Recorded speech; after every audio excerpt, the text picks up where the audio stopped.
आलेल्या माझ्या पाहुण्या पत्रकारांना संधी द्या पहिल्यांदा. तुम्ही रोजच माझं सगळंच दिवसभर वाबाड काढायला तुम्हाला संधी आहे. बाहेरच्या पत्रकार बंधूंना मला विचारायचं आहे, चॅनलला व्हॉट्सअपवर मागवून घ्या, ते देतात ना, ते वाचून तुम्ही विचारता, ते सगळं विचारा मला. आज मी या उत्तर द्यायला इथं मोकळा आहे. दादा हे बोलतात, बोला. सगळं फ्रेंड्स ऐकल्यानंतर पत्रकारांनी प्रश्न मर्यादित स्वरूपातच विचारावे लागतील एवढा आपलं स्टेटमेंट स्वच्छ आहे. परंतु दिगंबर आगाव यांचा जे कारनामे इतके वर्ष चालू होते त्याला आपण पायबंद कशा पद्धतीने घालणार आहोत? दिगंबर आगवण्याचे जे कारनामे चालू होते, माझ्या पतसंस्थेला फसवल्यानंतर मी पत्र दिलेलं आहे. बाकी वेगवेगळ्या वित्तीय संस्थांनी त्याच्यावर कारवाई केलेली आहे. 28 गुन्हे दाखल झालेले आहेत. जो बोया आहे, तूर पेरल्यावर मटकी उगवत नसती, जे पेरले तेच उगवणार आहे, काळजी करू नका. संपदा मुंडे हत्या प्रकरणामध्ये खासदारांच्या पीएनी फोन केले अशा पद्धतीचे आरोप झाले. या सगळ्या प्रकरणामध्ये आज सुषमाताईंनी तुम्हाला आव्हान दिलेलं होतं की रणजितसिंह नाईक निंबाळकर ही संपदा मुंडे यांच्या कुटुंबाला न्याय देतील का, किंवा त्यांनी त्या पद्धतीची अपेक्षा व्यक्त करावी किंवा पोलीस स्टेशनला येऊन विचारावं. तुमच्यावरती जे आरोप झालेले आहेत, तुम्ही आता जो पुरावा दाखवला की सुषमाताईंनी जो व्हिडिओ दाखवलेला आहे त्याच्यावरती RR निंबाळकर येत आहे.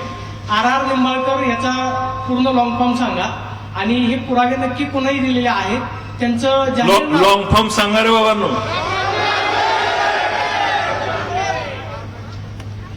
तुम्ही नाव घ्या. पब्लिक सांगते हम पब्लिक है, हम पब्लिक के साथ है, पब्लिक जो बोल रहा है वही है, वही मास्टरमाइंड है रामराजे. आता तुमची लढाई ही या सगळ्या प्रकरणामध्ये रामराजे निंबाळकरांच्या विरोधात असणार आहे? बिलकुल नाही. सुषमा अंधारी आणि महबूब शेख यांनी जे आरोप केलेले आहेत, ऐका ना, त्या दोघांना ज्यांनी रसद पेपरच्या स्वरूपाने पुरवलेली आहे ती चुकीची माहिती पुरवलेली आहे. एखादा बोलू शकतो. आमच्या इथं जैन स्तंभावर लिहिलेलं आहे, काय लिहिलं आहे? क्षमा वीरस्य भूषणम. क्षमा कोण करू शकतो? जो वीर आहे. मी क्षमा आज केली, उद्या करणार नाही. परत आतापर्यंतच्या संपूर्ण तुमच्या या प्रेझेंटेशन मध्ये तुम्ही बऱ्याच वेळा मास्टर माइंड असं उल्लेख केला. त्या मास्टर माइंडचा उल्लेख करूनच थांबणार आहात की जो तुम्हाला जो त्रास झालाय, तुम्ही जे दाखवायचा प्रयत्न करताय, त्यांना कोर्टात खेचणार आहात? त्या संदर्भात काही न्यायालयीन लढाई लढणार? आज तरी नाही. फक्त माझ्या सद्वैधतेला त्यांचं वय झालेलं आहे. ते आता जनतेला सांगतोय, त्यांचं जयकुमार गोरे साहेबांना न्यायालयावर विश्वास नाहीये. नाही, मी तेच सांगतोय तुम्हाला. माझा न्यायालयावर विश्वास आहे, पण माझी सद्वैध बुद्धी सांगते 78 वर्षाच्या वयाच्या माणसाला जेलमध्ये बसवून त्यांच्याकडून चक्की पिसून घेण्यामध्ये मला आनंद नाही. आज मी विधानसभेला त्यांना आव्हान केलं होतं की आम्हाला बदला घ्यायचा नाही, तुमच्या घरासमोर गुलाल उधळणार नाही, तुमच्या घोषणा देणार नाही. आमदार सचिन पाटलांना तुमचं ज्ञान द्या, तुमचा जेवढं राजकीय 30 वर्षाची विधानसभेतली कारकीर्द आहे त्याचं ज्ञान तुम्ही द्या, शिकवा, चुकलं तर सांगा. आज सुद्धा माझी तीच भूमिका आहे. हॅलो दादा, नमस्कार. मी मच्छिंद्र टिंगरे बारामतीवरून आहे. बोला. आपल्याला सुरुवातीला प्रत्येकाचं एक व्यक्तिगत मत असतं, म्हणून सुरुवातीला तुम्ही महाराष्ट्रामध्ये कदाचित एक हा वेगळा पायंडा पाडला. ज्यावेळी अशा दुर्दैवी घटना महाराष्ट्रात घडतात आणि राजकीय नेत्यांवरती आरोप होतात, तर मला असं वाटतंय की माझं हे व्यक्तिगत मत असावं. कदाचित इतर पत्रकार त्याच्यामध्ये सहभागी किंवा त्यांचीही मान्यता असू शकते. ज्यांच्यावरती असे आरोप होतात त्यांनी अशी खुली पत्रकार परिषद घेतली पाहिजे. हा पहिला मुद्दा. प्रश्न आहेत माझी, 2 प्रश्न आहेत. ज्यावेळेस संपदा मुंडे जी पीडित डॉक्टर आहेत यांनी त्यांची जी चौकशी चालू होती त्याच्यावरती एक खुलासा दिला होता 4 महिन्यापूर्वी, आणि त्याच्यामध्ये बऱ्याच लोकांवरती आरोप झालेले होते. तुम्हाला असं वाटत नाही का की कदाचित त्यावेळेस जे DHO आहेत, जे डिस्ट्रिक्ट ऑफिसर आहेत, वैद्यकीय अधिकारी, त्यांनी त्या पत्राची दखल घेऊन, म्हणजे त्याच्यामध्ये जे आरोप केले होते ते पोलिसांवरती मेजर केलेले होते, आणि त्या पत्राची दखल, म्हणजे आता ते ऑफिसर असे म्हटले होते की त्यांनी तो खुलासा दिला होता, त्यांची तक्रार नव्हती.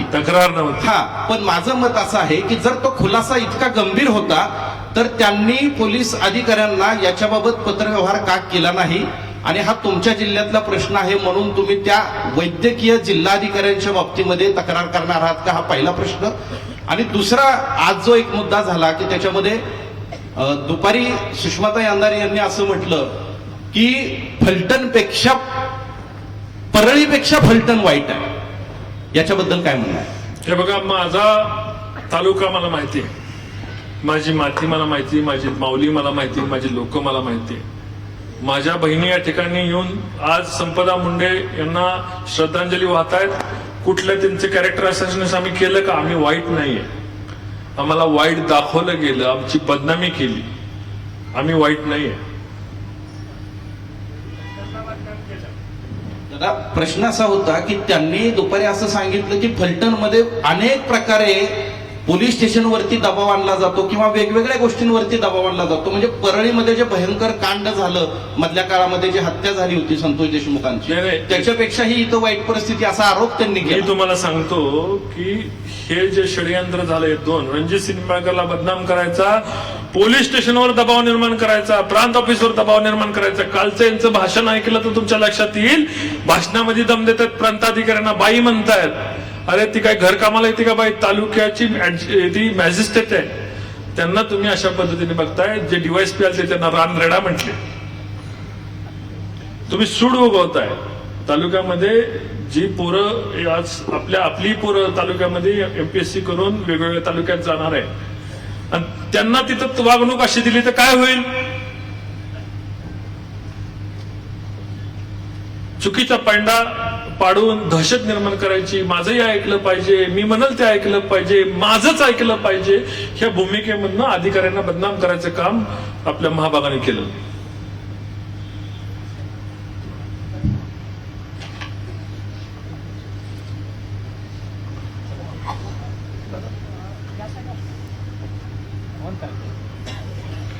या सगळ्या पत्रकार परिषदेची सुरुवात म्हणून म्हणजे की संपदा मुंडे आत्महत्या प्रकरण आहे. या सगळ्या प्रकरणामध्ये कुणावरती कारवाई व्हावी असं तुम्हाला वाटतं? सुसाईड नोट ज्या संपदा मुंडेनं हातावरती गोपाल बदने आणि बनकरची नावं लिहिलेली होती, ते याच्यामध्ये प्राथमिकरित्या दोषी आहेत असं तुम्हाला वाटतं का? एक इथले लोकप्रतिनिधी म्हणून या सगळ्या प्रकरणामध्ये तुम्ही काय लक्ष घालणार आणि कुणावरती कारवाई व्हावी? लक्ष घालाय कुठे ठेवशील ठरवतं, माझ्या सगळ्यांचं लक्ष होतं. मी कशाला विचारायला जाऊ तिथे कोण दोषी कोण काय? म्हणजे परत रणजित निंबाळकरनी पोलीस स्टेशनला फोन केला, मी माहिती घेतली नाही. आजच्या पत्रकार परिषदेनंतर माहिती घेतो. दोषी जे कोण त्या पीडितेच्या बाबतीत दोषी असतील त्यांना पीडितेला न्याय मिळाला पाहिजे, ही माझी त्या दिवशीची भूमिका आहे. आजची आणि उद्याची पण तीच असणार आहे.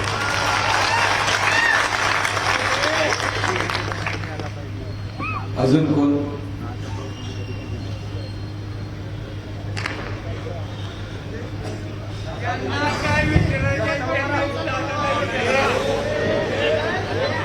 खाली बसा. मध्ये झटका संपादक श्रीनिवास कदम पाटील आहे. दादा, कुठे हे कदम पाटील तिकडे, सॉरी.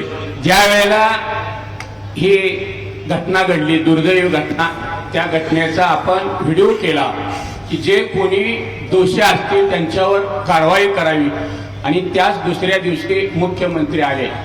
दादा, आम्ही अकलूजवरून आलोय, आमच्याही मनामध्ये शंका होती, परंतु तुम्ही ही लाईव्ह पत्रकार परिषद घेऊन खऱ्या अर्थानं तुम्ही या महाराष्ट्राचं राजहंस झालेला आहे, दूध का दूध आणि पाणी का पाणी केलेलं आहे.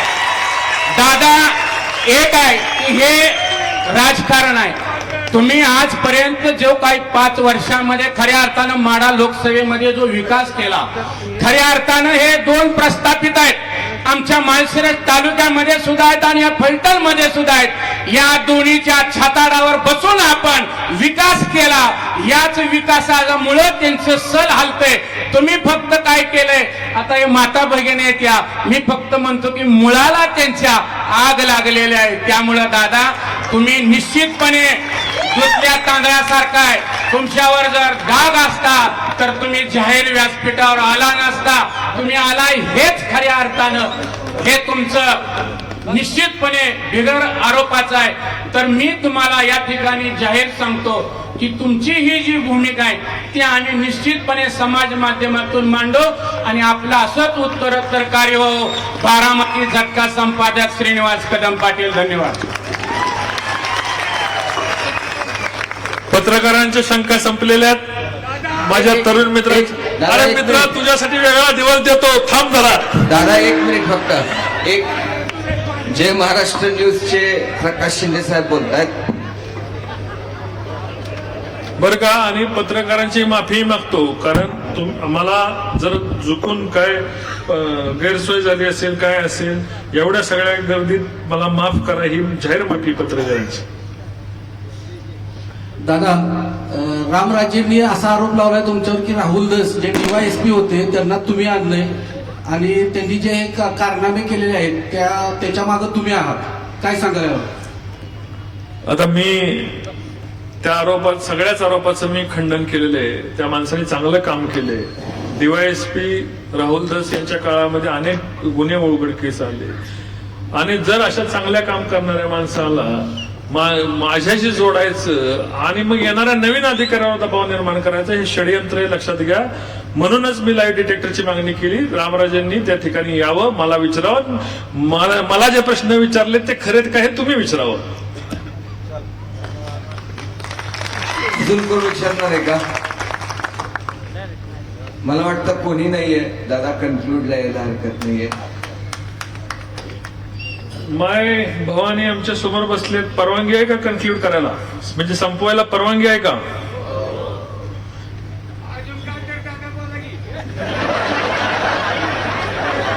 याला का तुझ्यासाठी वेगळा कार्यक्रम घेतो मी सांगितलं वेगळा बिझनेस चालू करणार आहे. त्याला खाली कुणीतरी बसवाय.